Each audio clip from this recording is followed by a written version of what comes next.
Yesterday we saw a quorum hitch in Parliament where it was to vote on the memorandum that was sent by President Uhuru Kenyatta on the interest cap law.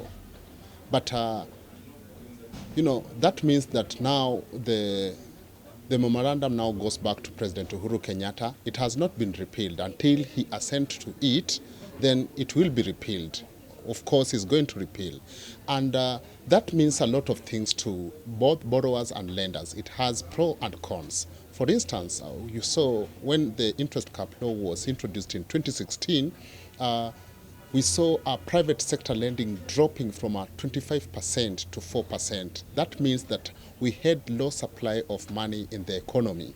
So that was our undoing with the introduction of interest cap law. On the other side, we saw that before the interest cap law, banks used to lend up to 30%, which was really high. So that was the bank's undoing.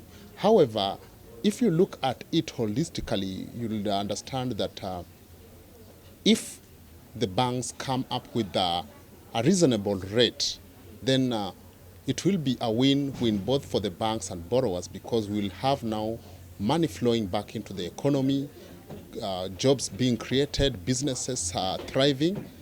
But it is upon the banks and the CBK as a regulator to determine what next after the interest cap law.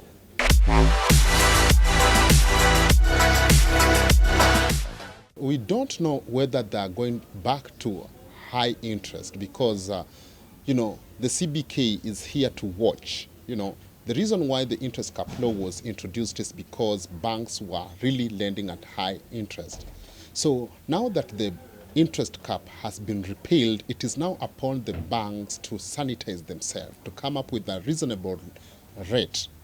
So we can't really jump a gun to say that they are going to come up with expensive loans. Remember, people are now borrowing from digital lenders who are lending us at a high of 200%.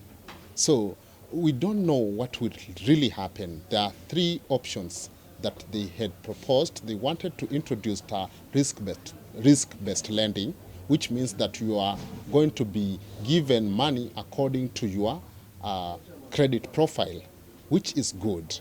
Two, they wanted to come up with a limit on lending, like if they come up with a certain percentage, like 18%, that is the maximum. They wanted to come up with a maximum rate, which is also good. So we can't say really that it will be expensive. Whatever is going to happen will be better than whatever Fuliza and Tala of these words are lending to people.